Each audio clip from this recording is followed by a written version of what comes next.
AP వ్యాప్తంగా జోరుగా వర్షాలు కురిసే అవకాశం కనబడుతోంది. బంగాళాఖాతంలో అల్పపీడనం బలపడుతోంది. అది వాయువ్య దిశగా కదులుతూ మరింతగా బలపడిపోయి తుఫానుగా వాయుగుండంగా మారే అవకాశం ఉంది.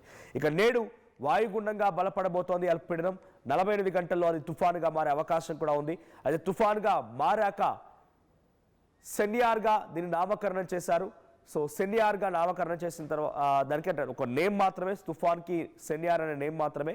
అయితే అది తీరం దాటే సమయానికి సుమారుగా భారీగా ప్రచండ గాలులతో పాటుగా జోరుగా వర్షాలు కురిసే అవకాశం ఉంది.